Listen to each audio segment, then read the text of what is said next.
Welcome to the Reasonable Southerner podcast. The South isn't all magnolias in the moonlight, but neither is it all racism and violence. We are just like you. My name is Frances Coleman. I share my insights about my life and yours.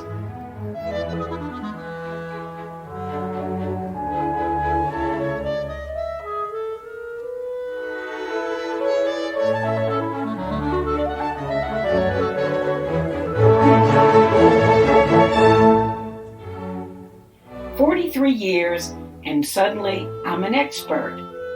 Well, not suddenly, but when you tell people you're celebrating your 43rd wedding anniversary, they tend to gasp and say, "Oh my God," or "Wow," frequently followed by, "How do you do that?" The people who ask that with the most awestruck expressions are, as I tell my husband, the people who know him well. I don't worry about the old "he ran away with his secretary" business. The women who work with my husband and son would burn him at the stake if he ever mistreated me. Those young women call me Miss Frances and treat me with real affection and respect. When they saw my husband's calendar entry for a trip to New Orleans this Friday, quote, celebrating 43 years of connubial bliss, they chuckled, and, I'm sure, wondered how anyone could be married for that long. From my vantage point, 4 decades isn't so terribly long, but I understand that if you haven't even lived for 43 years, it could seem like a very long time. As to the "how do you do it?" that's trickier. When pressed for the secret to a long marriage, however, I'm willing to give it a shot. For starters, there is no secret. If there were, then all married couples could stay married. There are as many ways to stay married and be happy or unhappy as there are people who decide to get hitched. You may find some clues in advice columns or self-help books, but you won't find the secret you're looking for. You may, however, find suggestions that you should either marry someone who's very much like you or someone who's your diametrical opposite. Both are bad advice. You don't want a carbon copy of yourself, nor do you want somebody with whom you have very little in common.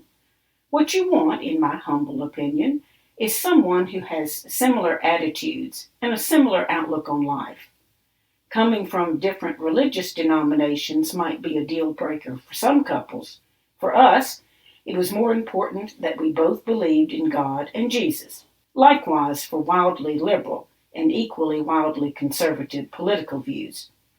My husband is a yellow dog Democrat, and I have flirted with both political parties, but we would have never even started down the road to 4 decades of connubial happiness if either of us had been an extremist.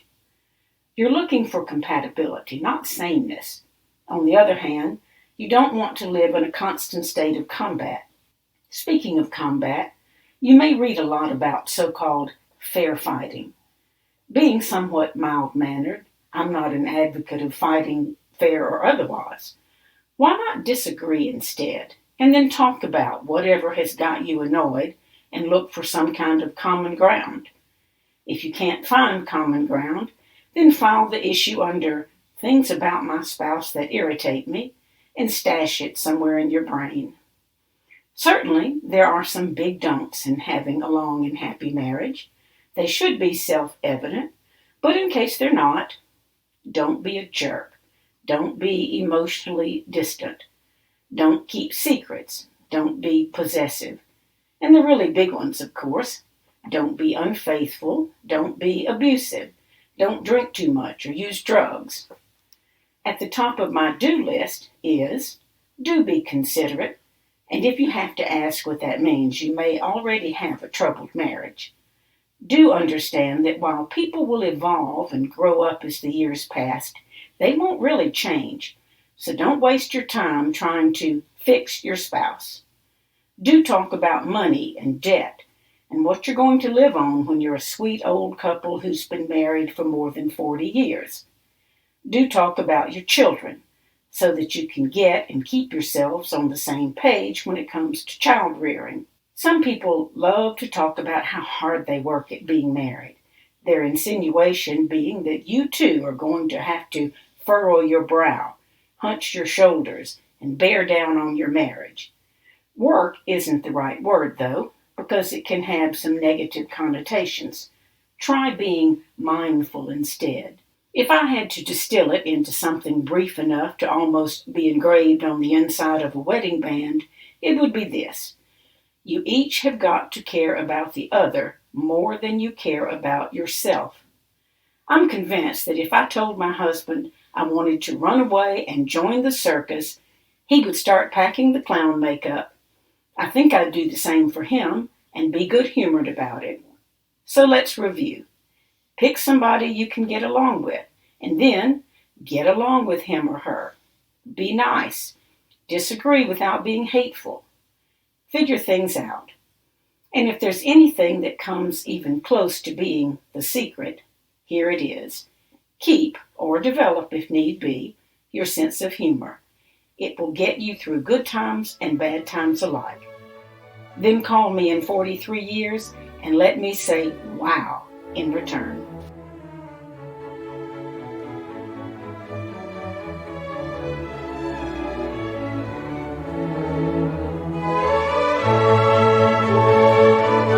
I'm Frances Coleman. I've worked for newspapers for more than 45 years, from Texas to my native Louisiana, and finally to my home near Mobile, Alabama. I've been a reporter, an editorial writer, a columnist, and an editorial page editor. I've commented on the BBC, been a guest on the Rachel Maddow Show, and had my column distributed nationwide. If you like this podcast, please follow it. It's free. And even if you don't like it, I hope you will find it thought-provoking.